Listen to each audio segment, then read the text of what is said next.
जय श्री कृष्ण विद्यार्थी मित्रों। आज આપણે ધોરણ 11 કોમર્સ વિષય આંકડાશાસ્ત્ર એમાં પ્રકરણ નંબર 2 માહિતીનું નિરૂપણ એમાં મિત્રો સતત આવૃત્તિ વિતરણ વિષયનો અભ્યાસ કરવાના છીએ। અગાઉના વિડિયો લેક્ચરની અંદર તમને અસતત આવૃત્તિ વિતરણ વિશે સમજાવેલું। આજે સતત આવૃત્તિ વિતરણની વાત કરીએ तो मित्रों, જ્યારે અવર્ગીકૃત માહિતીનો ચલ સતત હોય અથવા તો આવી અવર્ગીકૃત માહિતીનો વિસ્તાર મોટો હોય ત્યારે તે માહિતી માટે સતત આવૃત્તિ વિતરણ તૈયાર કરવામાં આવે છે। ક્યારે તૈયાર કરવામાં આવે? એક તો અવર્ગીકૃત માહિતીનો ચલ સતત હોય अथवा तो आवी अवर्गीकृत माहितीनो विस्तार ए खूब मोटो होय त्यारे सतत आवृत्ति वितरण तैयार करवामां आवे छे। आ माटे सौ प्रथम अवर्गीकृत माहितीना अवलोकनोने केटला वर्गोमां के वर्ग अंतरालमां वर्गीकृत करवाना छे तेनी संख्या नक्की करवामां आवे। जो आ माटेनुं पहेલું પગથિયું ए छे के अवर्गीकृत माहितीना अवलोकनोने केटला वर्गोमां तमारे विभाजित करवा छे ए वर्गोनी संख्या सौ प्रथम नक्की करवी पड़े। दाखला तरीके 6 वर्ग, 7 वर्ग, 8 वर्ग, 5 वर्ग, 10 वर्ग एम कहे छे ने। सामान्य रीते वर्गोनी संख्या 6 થી 15 सुधीनी कोई पण संख्या आपेल माहिती ने आधारे नक्की करवामां आवे। जो वर्गोनी ओछामां ओછી संख्या मित्रों 6 राखवी जोईए, वधुमां वधु 15। बराबर। आगळ एमां ज एवुं कहे छे, जोवो बराबर के 6 થી 15 सुधीनी कोई पण संख्या आपेली माहितीना आधारे नक्की करवामां आवे छे। अहीं ए स्पष्ट करवुं जरूरी छे के आ एक फक्त एक सर्वस्वीकृत प्रणाली छे के जे दरेक अभ्यास माटे साची होय ते जरूरी नथी। एटले जे वर्गोनी संख्या छे ए 6 થી 15 सुधीनी राखवी ए एक सर्वस्वीकृत प्रणाली छे। એવું જરૂરી નથી કે એ રાખવી જ। કહે છે ને, વિશિષ્ટ સંજોગોમાં આપેલી માહિતીને આધારે 6 થી ઓછા કે 15 થી વધુ વર્ગો પણ બનાવી શકાય। પરિસ્થિતિ એવી હોય તો 6 થી ઓછા વર્ગો પણ બનાવવા પડે અથવા 15 થી વધુ વર્ગો પણ બનાવવા પડે। બરોબર। આગળ वर्गोनी संख्या नक्की कर्या बाद दरेक वर्गनी वर्ग लंबाई नक्की करवी जोईए। आ माटे अवर्गीकृत माहितीनो विस्तार आर मेळववामां आवे छे, त्यारबाद तेने वर्गोनी संख्या के वडे भागता वर्ग लंबाई सी मेळवी शकाय। जो पहेલું काम हतुं वर्गोनी संख्या नक्की करवानुं, बीजू काम छे वर्ग लंबाई नक्की करवी जोईए। तो आ वर्ग लंबाई नक्की करवा माटे सौ प्रथम आपेली माहितीनो विस्तार मेळववामां आवे छे। आ विस्तारने वर्गोनी संख्या वडे भागता वर्ग लंबाई मेळवी शकाय छे। व्यावहारिक रीते वर्गोनी संख्या के અને વર્ગ લંબાઈ सी એવી રીતે પસંદ કરવામાં આવે છે કે જેથી બંનેની સંખ્યાના ધન પૂર્ણાંક હોય અને બંનેનો ગુણાકાર એ માહિતીના વિસ્તાર જેટલો કે એના કરતા વધુ હોય। સંકેતમાં એને C × R ग्रेटर देन और इक्वल आर एटले के सी एटले वर्ग लंबाई, के एटले वर्गोनी संख्या એ બંનેનો ગુણાકાર આપેલી માહિતીના વિસ્તાર જેટલો કે એના કરતાં મોટો હોવો જોઈએ. બરાબર. એમ કહે છે જો સતત આવૃત્તિ વિતરણમાં દરેક વર્ગની વર્ગ લંબાઈ સમાન હોય તો તેને સમાન વર્ગ લંબાઈવાળું આવૃત્તિ વિતરણ કહેવાશે. પણ જો અવર્ગીકૃત માહિતીનો વિસ્તાર ખૂબ મોટો હોય ત્યારે એવું બની શકે કે આપેલી માહિતીને આધારે આવૃત્તિ વિતરણના જુદા જુદા વર્ગોની વર્ગ લંબાઈ અસમાન હોય તો તેને અસમાન વર્ગ લંબાઈવાળું આવૃત્તિ વિતરણ કહે છે. એટલે આવું આવૃત્તિ વિતરણ સમાન વર્ગ લંબાઈવાળું પણ બનાવી શકાય અને વિશિષ્ટ સંજોગોમાં અસમાન વર્ગ લંબાઈવાળું આવૃત્તિ વિતરણ પણ બનાવી શકાય. આગળ, વર્ગ લંબાઈ નક્કી કર્યા બાદ દરેક વર્ગની વર્ગ સીમાઓ નક્કી કરવામાં આવે છે. વર્ગ સીમાઓ એટલે અધઃ સીમા બિંદુથી ઉર્ધ્વ સીમા બિંદુ. 10 થી 15 એટલે 10 એ અર્ધ સીમા બિંદુ, 15 એ ઉર્ધ્વ સીમા બિંદુ. એવી વાત થઈ કે જ્યારે વર્ગ લંબાઈ નક્કી કર્યા બાદ દરેક વર્ગની વર્ગ સીમાઓ નક્કી કરવામાં આવે છે. વર્ગ સીમાઓને આધારે સતત આવૃત્તિ વિતરણના 2 પ્રકાર છે. જો વર્ગ સીમાને આધારે સતત આવૃત્તિ વિતરણના કેટલા પ્રકાર છે? 2. પહેલું છે નિવારક સતત આવૃત્તિ વિતરણ અને બીજું છે અનિવારક સતત આવૃત્તિ વિતરણ. વર્ગ સીમાઓને આધારે સતત આવૃત્તિ વિતરણના 2 પ્રકાર, એક નિવારક સતત આવૃત્તિ વિતરણ, બીજું અનિવારક સતત આવૃત્તિ વિતરણ. એમ કહે છે જો કોઈ પણ વર્ગની ઉપલી સીમા એ તેના પછીના વર્ગની નીચલી સીમા સમાન હોય તો તે વર્ગને નિવારક વર્ગ કહેવાય. કોઈ વર્ગની ઉપલી સીમા અને તેના પછીના વર્ગની નીચલી સીમા એ બંને સમાન હોય તો મિત્રો એને નિવારક આવૃત્તિ વિતરણ કહેવાશે. નિવારક વર્ગમાં નીચલી સીમા જેટલું મૂલ્ય ધરાવતા અવલોકનોને તે વર્ગમાં સમાવવામાં આવે, જ્યારે ઉપલી સીમા જેટલું મૂલ્ય ધરાવતા અવલોકનોને તે વર્ગ પછીના વર્ગમાં સમાવવામાં આવે. જો એક ઉદાહરણ આપ્યું છે.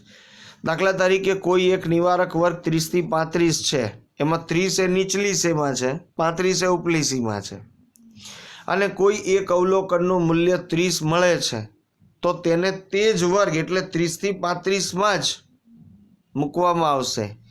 જ્યારે કોઈ બીજા અવલોકનનું મૂલ્ય માનો 35 મળે છે તો તે અવલોકનને 30 થી 35માં ન મૂકતા તેના પછીના ક્રમના વર્ગમાં મૂકવામાં આવશે. ટૂંકમાં નીચલી સીમા જેટલા અવલોકનો સમાવેશ થાય. કે છે ને, જ્યારે કોઈ એક વર્ગની ઉપલી સીમા અને ત્યાર પછીના વર્ગની નીચલી સીમા એ બંને સમાન ન હોય તો અનિવારક આવૃત્તિ વિતરણ કહેવાય, અનિવારક વર્ગ કહેવાય. બંને સમાન હોય તો નિવારક, બંને સમાન ન હોય તો અનિવારક કહેવામાં આવે. જો આગળ, અનિવારક વર્ગમાં નીચલી સીમા અને ઉપલી સીમા જેટલા મૂલ્ય ધરાવતા અવલોકનોનો સમાવેશ તે વર્ગમાં જ થાય છે. દાખલા તરીકે જો કોઈ એક અનિવારક વર્ગ છે 30 થી 35 અને કોઈ એક અવલોકનનું મૂલ્ય માનો 35 છે તો આ અવલોકન માટેનું આવૃત્તિ ચિહ્ન એ આ 30 થી 35ના વર્ગમાં જ લેવાશે. બરાબર. અને નિવારક વર્ગ હોય તો 30 નંબરનું અવલોકન 30 થી 35માં, 35 નંબરનું અવલોકન એના પછીના વર્ગમાં આવે. પણ નિવારક હોત અને 30 થી 35નો વર્ગ હોત, બરોબર, તો અનિવારક હોય તો 30 થી 35નો વર્ગ હોય તો 30 નંબરનું અવલોકન એમાં જ આવે અને 35 નંબરનું એમાં જ આવે. જોઈએ જો આગળ કે જ્યારે સતત અવર્ગીકૃત માહિતી આપેલી હોય ત્યારે તેનું વર્ગીકરણ કરવા માટે સામાન્ય રીતે નિવારક સતત આવૃત્તિ વિતરણ મેળવવામાં આવે, અને જ્યારે અસતત અવર્ગીકૃત માહિતી આપેલી હોય અને તેનો વિસ્તાર પ્રમાણમાં મોટો હોય ત્યારે સામાન્ય રીતે તેનું વર્ગીકરણ કરવા માટે અનિવારક આવૃત્તિ વિતરણ મેળવવામાં આવે. ક્યારે નિવારક મેળવવું? તો જ્યારે સતત અવર્ગીકૃત માહિતી હોય ત્યારે.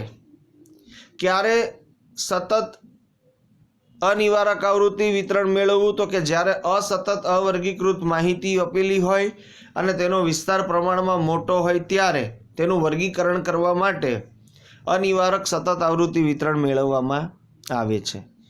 આગળ, અનિવારક સતત આવૃત્તિ વિતરણને નિવારક સતત આવૃત્તિ વિતરણમાં ફેરવવા માટે તેની દરેક વર્ગ સીમાને વર્ગ સીમા બિંદુઓ દ્વારા દર્શાવવામાં આવે છે. કેવી રીતે? તો જુઓ, કોઈપણ વર્ગની અધ સીમા બિંદુ અને અર્ધ સીમા બિંદુ નીચેના સૂત્રથી મેળવી શકાય. જુઓ, વર્ગનું અધ સીમા બિંદુ બરાબર તે વર્ગની નીચલી સીમા વત્તા તેના ઉપરના વર્ગની ઉપલી સીમા ભાગ્યા 2, એટલે અધ સીમા બિંદુ મળે. અનિવારકમાંથી નિવારકમાં જવું હોય ત્યારે. બીજું, એ જ વર્ગનું ઉર્ધ્વ સીમા બિંદુ એટલે તે વર્ગની ઉપલી સીમા પ્લસ તેના પછીના વર્ગની નીચલી સીમા ભાગ્યા 2, એટલે તમને ઉર્ધ્વ સીમા બિંદુ મળે. એટલે આવી રીતે શોધો તો તમને શું મળી જશે? અનિવારક સતત આવૃત્તિ વિતરણને તમે નિવારક સતત આવૃત્તિ વિતરણમાં ફેરવી શકો.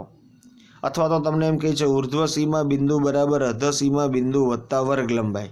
ઉર્ધ્વ સીમા બિંદુ શોધવા માટે 2 સૂત્ર છે, પણ એ માટે અધ સીમા બિંદુ તો પહેલાં શોધવું જ પડે.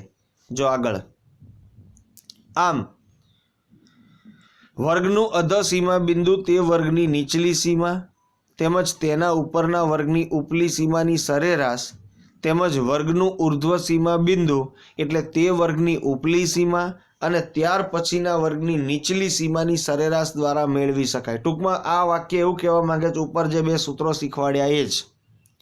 અહીં એ નોંધવું છે કે નિવારક વર્ગ માટે વર્ગ સીમાઓ એ તે વર્ગની વર્ગ સીમા બિંદુઓ જેટલી હોય છે.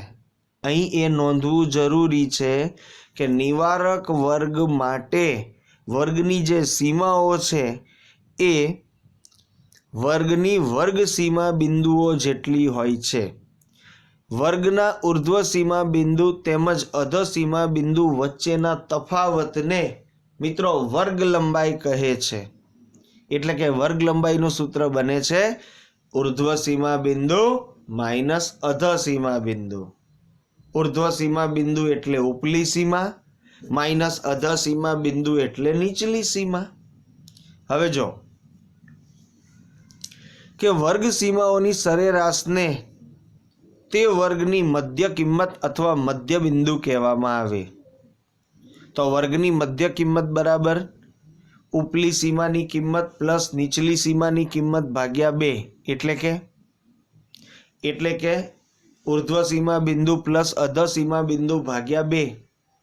હવે એમ કહે છે કે જ્યારે વર્ગની મધ્ય કિંમત અને વર્ગ લંબાઈની કિંમત જાણીતી હોય, એટલે કે જો તમે વર્ગની મધ્ય કિંમત અને વર્ગની વર્ગ લંબાઈ જાણતા હોવ તો તે પરથી તમારે અધ સીમા બિંદુ અને ઉર્ધ્વ સીમા બિંદુ શોધવું હોય તો તમારે નીચેના 2 સૂત્રોનો ઉપયોગ કરો. જો વર્ગનું અધ સીમા બિંદુ બરાબર મધ્ય કિંમત માઇનસ વર્ગ લંબાઈ ભાગ્યા 2 અથવા વર્ગનું ઉર્ધ્વ સીમા બિંદુ બરાબર મધ્ય કિંમત વત્તા વર્ગ લંબાઈ ભાગ્યા 2. બરાબર? એ તો મિત્રો આ બધું કેવું છે, દાખલા ગણીશું સમજીશું ત્યારે તમને વધારે ખ્યાલ આવશે. તો હવે આપણે જોઈએ ઉદાહરણ એના. તમે જુઓ, એક શાળામાં નોકરી કરતા 50 કર્મચારીઓની ઉંમર નીચે પ્રમાણે છે. તમને એક અવર્ગીકૃત માહિતીનું કોષ્ટક અહીંયા આપેલું દેખાય છે ને, કોષ્ટક એટલે અવર્ગીકૃત સ્વરૂપે માહિતી આપી છે. તમને એવી સૂચના આપી છે કે હવે આ માહિતી પરથી 7 વર્ગોવાળું આવૃત્તિ વિતરણ બનાવવું છે. આપણે એવું ધારી લઈએ. કોઈ એમ કે મારે 8 વાળું બનાવવું છે તો પણ બનાવી શકાય. તો આપેલી માહિતીમાં તમે જુઓ તો કહે છે ને અહીં શાળામાં નોકરી કરતા 50 કર્મચારીઓની ઉંમર, એટલે ઉંમર એ કેવો ચલ છે? સતત ચલ છે. અને આપણે તેનું આવૃત્તિ વિતરણ તૈયાર કરવું છે. તો આપેલી માહિતીમાં સૌથી નાનું અવલોકન 27 વર્ષ છે અને સૌથી મોટું અવલોકન 57 વર્ષ છે. તેથી માહિતીનો વિસ્તાર સૌથી મોટું અવલોકન માઇનસ સૌથી નાનું અવલોકન એટલે કે 57 માઇનસ 27 બરાબર 30 વર્ષ થયા. સૌ પ્રથમ વિસ્તાર શોધી કાઢ્યો. હવે એને 7 વર્ગોમાં વિભાજિત કરવું છે. તો વર્ગોની વર્ગ લંબાઈ બરાબર વિસ્તાર ભાગ્યા વર્ગોની સંખ્યા, એટલે કે 30 ભાગ્યા 7. એટલે કે 4.29 આવે છે. હવે શું કરવું તો હમણાં જ વાત કરી હતી. જો આ કોષ્ટક, આ ફકરો ખાસ સમજજો કે વર્ગ લંબાઈની કિંમત સામાન્ય રીતે ધન પૂર્ણાંક રાખવામાં આવે, એટલે પોઈન્ટવાળી કિંમત ના રાખવામાં આવે, પોઈન્ટ વગરની પૂર્ણાંક કિંમત જ રાખવામાં આવે. તેથી અહીં કાં તો સી બરાબર તમે 4 રાખો, વર્ગ લંબાઈ બરાબર 4 રાખો, અથવા તો વર્ગ લંબાઈ બરાબર 5 રાખો, એમ લઈ શકાય. હવે જો વર્ગ લંબાઈ માની લો કે આપણે 4 લઈએ તો સી ઇન્ટુ કે એટલે કે 4 વર્ગ લંબાઈ ગુણ્યા 7 વર્ગો બરાબર 28 થાય. જેની 28 જે કિંમત છે એ પેલા વિસ્તાર ઉપર જોવો 30 કરતાં નાની થઈ ગઈ. તેથી સી બરાબર 4 લેવાય એ શક્ય નથી, એ શક્ય જ નથી. હંમેશા વર્ગ લંબાઈ અને વર્ગોની સંખ્યા એ બેનો ગુણાકાર વિસ્તાર જેટલો કે વિસ્તાર કરતાં મોટો રાખવો, એવી હમણાં વાત થઈ આપણે ઉપર. તો હવે જો માની લો કે સી બરાબર 5 લઈએ તો 5 ગુણ્યા 7 વર્ગો, 5 સત્તા ને 35, 35 જે કિંમત આવે છે એ ઉપર પેલા વિસ્તાર કરતાં કેવી આવે છે મિત્રો? મોટી. તો અહીં 5 લઈ શકાય. બરાબર. તો તમે જોશો એ પ્રમાણે સૌથી નાનું અવલોકન આપણું 27, 25 થી 30નો વર્ગ, અને સૌથી મોટું અવલોકન 57, એ રીતે 55 થી 60. તમે જોશો તો 7 વર્ગો બની ગયા છે. તમારે એમાં જેમાં આવતું હોય એમાં આવૃત્તિ ચિહ્ન કરવાનું, ત્યારબાદ આવૃત્તિનું ટોટલ મારવાનું. આ રીતે તમે આવૃત્તિ વિતરણની રજૂઆત કરી શકો. જો મિત્રો હવે અહીંયા આ નિવારક આવૃત્તિ વિતરણ છે. કેમ? તમે પહેલો વર્ગ જુઓ, પહેલા વર્ગમાં જે ઉર્ધ્વ સીમા બિંદુ છે એ 30 છે. એના પછીના વર્ગનું અધઃ સીમા બિંદુ જુઓ 30 છે ને? એટલે પહેલા વર્ગની ઉપલી સીમા 30, એ બીજા વર્ગની નીચલી સીમા 30, બંને સરખી છે. તો માટે એને નિવારક સતત આવૃત્તિ વિતરણ કહેવાય. બરાબર. ફરીથી એક બીજું ઉદાહરણ જો એક સુપર મોલમાં 4 અઠવાડિયા દરમિયાન થયેલા વેચાણના આંકડા નીચે પ્રમાણે છે. બરાબર. આ માહિતીને 8 વર્ગોમાં વિભાજિત કરતા આવૃત્તિ વિતરણની રજૂઆત કરો. તો સૌ પ્રથમ તો સૌથી નાનું અવલોકન અને સૌથી મોટું અવલોકન, એને આધારે આપણે વિસ્તાર જોવો નીચે છે. સૌથી નાનું અવલોકન 80 અને સૌથી મોટું અવલોકન 265, એટલે વિસ્તાર શોધ્યો 185. હવે આ વિસ્તારને વર્ગોની અપેક્ષિત સંખ્યા 8 વડે ભાગીએ તો 23.125 આવે છે. તો તમે 24ની વર્ગ લંબાઈ લઈ શકો, અથવા તો 25ની લઈને બનાવો, તો પણ તમારા 8 વર્ગોમાં વિભાજિત થઈ જશે.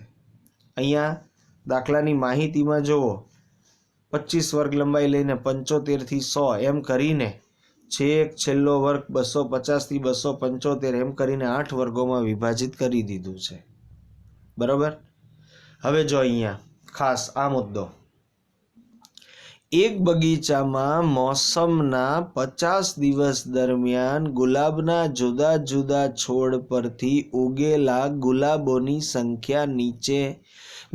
સંખ્યા વિશે નીચેની માહિતી મળે છે. હવે જો ગુલાબની સંખ્યા એ અસતત ચલ થયો, અને આગળ કહે છે તે પરથી એક વર્ગ કિંમત 30 થી 39 હોય તેવું આવૃત્તિ વિતરણ તૈયાર કરો.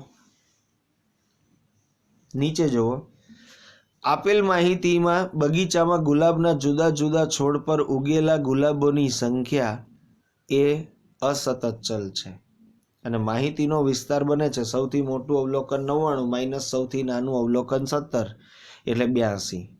હવે અહીં માહિતીનો વિસ્તાર મોટો છે અને ચલ અસતત છે. તો પહેલાં જ કીધું હતું આપણે કે જો માહિતી અસતત ચલની હોય અને એનો વિસ્તાર મોટો હોય તો એવી માહિતી માટે અનિવારક સતત આવૃત્તિ વિતરણ બનાવવું પડે. તો અહીંયા કહી છે ને, તેથી અનિવારક સતત આવૃત્તિ વિતરણ તૈયાર કરવું હિતાવહ છે. આપેલ વર્ગ 30 થી 39 ને અનિવારક વર્ગ લઈ સૌથી નાના અવલોકનની કિંમત 17 ધરાવતો 10 થી 19નો વર્ગ થાય, અને સૌથી મોટા અવલોકનની કિંમત ધરાવતો 90 થી 99નો વર્ગ થાય. તો જો એ પ્રમાણે આવૃત્તિ વિતરણ બનાવ્યું. બરાબર મિત્રો. હવે આ આગળના બે જે શીખવાડ્યા એ બંને નિવારક હતા, આ અનિવારક છે. તો આમાં શું ફેર પડે? જો પહેલો વર્ગ આપણો 10 થી 19નો છે, એટલે 10 નંબરનું અવલોકન એમાં આવે ને 19 નંબરનું અવલોકન એમાં આવે. અને 20 થી 29 છે બીજો વર્ગ, તો 20 થી લઈને 29 એટલે 20 નંબરનું અવલોકન બીજા વર્ગમાં આવે ને 29 નંબરનું અવલોકન બીજા આવે. એટલે આ હતું અનિવારક. એટલે નિવારક હોય તો નીચલી સીમાનું અવલોકન હોય તો એ વર્ગમાં, ઉપલી સીમા હોય તો એને પછીના વર્ગમાં આવશે. બરાબર મિત્રો, આપણે આજે અહીં સુધી રાખીએ. તમે આજે જેટલું પણ શીખવાડ્યું છે એ બધું તમારી નોટમાં વ્યવસ્થિત લખી નાખજો. બરાબર મિત્રો, જય શ્રી કૃષ્ણ મિત્રો.